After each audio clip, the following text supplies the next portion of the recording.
Today I'm going to start the very important topic, the biomolecules.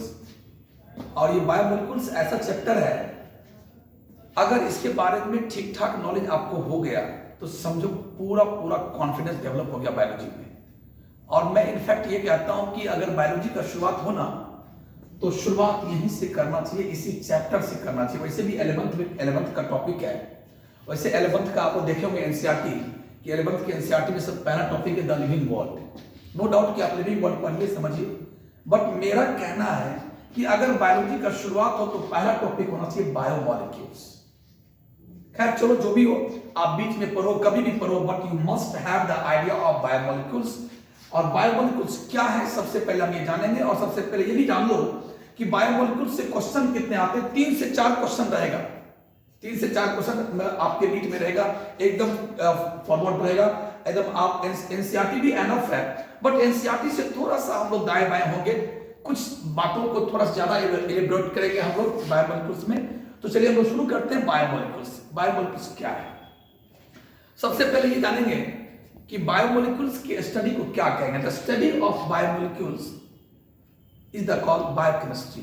यानी biochemistry क्या है? Biochemistry is the branch of science in which we study about the biomolecules. In fact ऐसे बोलना ज्यादा अच्छा रहेगा कि साइंस का वह ब्रांच जिसमें हम बायोमोलिक्यूल्स के बारे में पढ़ते हैं उसे बायोकेमिस्ट्री कहते हैं।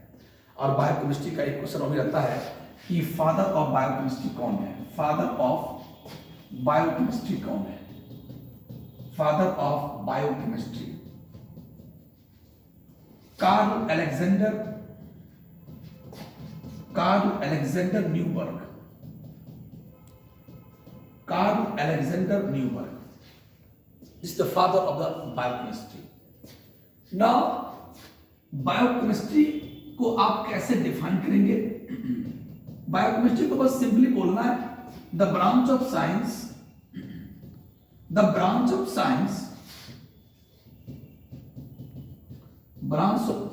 in which we study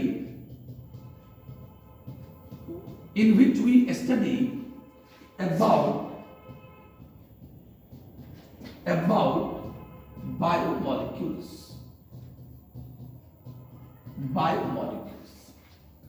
This is the definition of the biochemistry.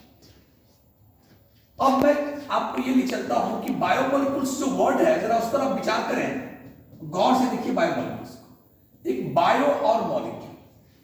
Bio means क्या होता है? लाइफ। मॉलिक्यूल्स तो मॉलिक्यूल्स है, अणु, जिसे आप हिंदी में अणु कहते हैं। और बायो मींस लाइफ। लाइफ कहते क्या? जिंदगी, सेल। यानी आपका जिंदगी, आपका बॉडी कैसे बना? सेल से। सेल है तो टिश्यू है, टिश्यू है तो ऑर्गन है, ऑर्गन है तो ऑर्गन सिस्टम है, ऑर्गन सिस्टम है तो बॉडी का निर्माण हुआ है। तो अल्टीमेटली सेल है तो सब कुछ है। तो सेल के बारे में, सेल आपका बॉडी यानी आपका सेल कैसे बना है? तो ये मॉलिक्यूल्स के मिलने से बना। बहुत सारे मॉलिक्यूल्स आए, कंपाइल्ड हुआ, एक जगह आए तो आपके सेल का निर्माण हुआ। तो सेल के अंदर जो बायोमोलिक्यूल्स है, तो उन बायोमोलिक्यूल्स के बारे में मुझे पढ़ना है। और ये बायोमोलिक्यूल्स 2 तरह के होते हैं, organic biomolecules and inorganic biomolecules. Inorganic and organic biomolecules. Mainly हम लोग इस चैप्टर में ऑर्गेनिक बायोमोलिक्यूल्स के बारे में पढ़ेंगे। अगर मैं इनऑर्गेनिक की बात करूं तो इससे मुख्यतः क्या आते हैं? वाटर आते हैं, वाटर, गैसेस, जो भी CO2, O2 कहने का oxygen and carbon dioxide, H2O and some minerals. But organic की मैं बात करूं तो इसमें कौन कौन चीज आया? Carbohydrate, amino acid, lipids, fats, protein, enzymes, hormones, vitamins, etc। तो 1 बाय 1 करके हमें इस चैप्टर में सारे बायोमोलिक्यूल्स के बारे में पढ़ना, पार्टिकुलरली द ऑर्गेनिक बायोमोलिक्यूल्स के बारे में। But before starting the biomolecules we have to know some analytical process through which biomolecules are being subjected। यानी कैसे एनालिसिस करते हैं, कैसे हम समझते हैं कि हमारे लाइफ में, हमारे सेल में कुछ मॉलिक्यूल्स ऑर्गेनिक है और कुछ मॉलिक्यूल्स इनऑर्गेनिक है, कैसे एनालिसिस करते हैं। तो चलिए हम शुरू करते हैं analysis of the biomolecules. Analysis कैसे करेंगे? आपके एनसीईआरटी का जो पहला 2 पेज है बेटा, आप अपने एनसीईआरटी को गौर से पढ़ोगे, पहला 2 पेज है, पहला 2 पेज वो लगभग यही सब बात लिखा है कि एनालिसिस कैसे करेंगे। बायोमोलिक्यूल्स के एनालिसिस कैसे करेंगे। तो अगर मैं बात करूं कि analysis of organic biomolecules, analysis of organic biomolecules,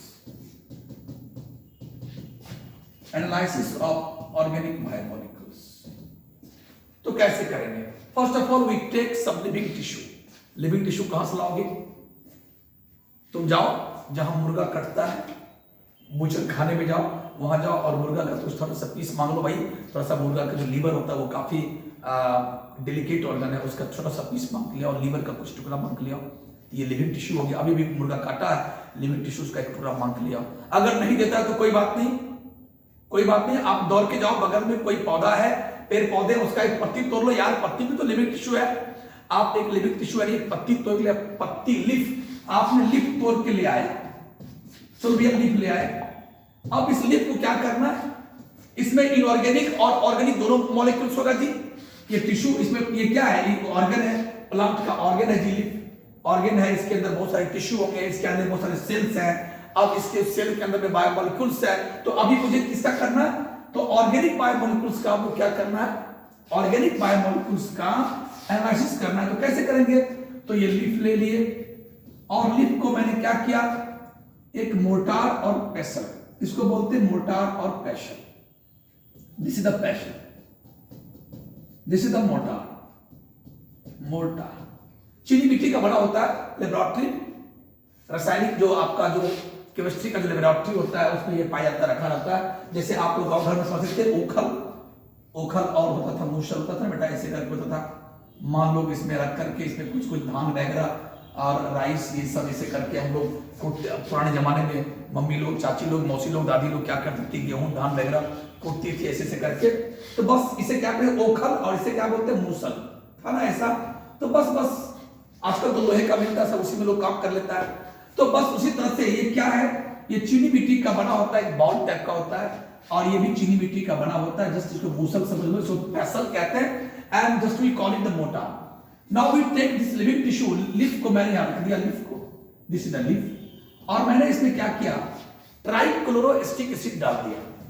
trichloroacetic acid मैंने इसमें डाला, trichloroacetic acid. This question can be asked in the examination कि which one acid is being taken at the time of analysis of organic biomolecules. You have to tell trichloroacetic acid. Trichloroacetic acid. Now we churn, हमने इसे चूर लिया, इसमें acid डाल दिया, इसमें leaf डाल दिया, और प्रॉपर ढंग से मैंने उस पत्ती को चूर दिया, चूरना बोलते हैं। और मैंने क्या बनाया, सलरी। क्या बन गया, इसका जो एक मिक्सचर बना, इसे हम लोग क्या बोलते हैं, सलरी। किसका मिक्सचर बना, ट्राइक्लोरोएसिटिक एसिड और पत्ती जो रखा हुआ था लीफ, उसको मैंने चूर लिया, प्रॉपर ढंग से उसे मिक्स कर लिया, मिला लिया। Now we call it the slurry. अब हम लोग सलरी को क्या करेंगे, इस सलरी को हम लोग फिल्टर करते हैं। एक फिल्टर पेपर ले लिया, ऐसे करके फिल्टर पेपर होता है, मान लो ये बीकर है, और फिल्टर पेपर ऐसे रख दिया, और मैंने इस पूरे स्लरी को ऐसे कर दिया, मान लो इस स्लरी सब आ गया। अब क्या होगा, जो एसिड में सॉल्युबल, एसिड क्या लिक्विड है, एसिड में जो सॉल्युबल होगा, स्लरी का वह पार्ट जो एसिड में सॉल्युबल है, वो इसमें छन छन करके फिल्टर कर करके कहां आएगा, बीकर के नीचे में जमा हो जाएगा, और जो कुछ पार्ट होगा वो फिल्टर पे जमा हो जाएगा। यानी जो फिल्टर के ऊपर रह गया वो नहीं छन पाया, तो उसको हम लोग बोलते हैं रिटेंटेड। और जो फिल्टर से छन के, फिल्टर पेपर से छन के जो नीचे आ गया, इसको हम क्या बोलते हैं, फिल्ट्रेट। फिल्ट्रेट। और जो ऊपर रह गया उसे क्या बोलते हैं, रिटेंटेड। रिटेंटेड कहते हैं।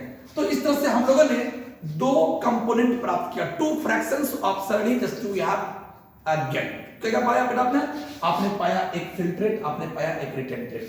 Now the retentate and filtrate, both these fractions are being subjected through different chemical process।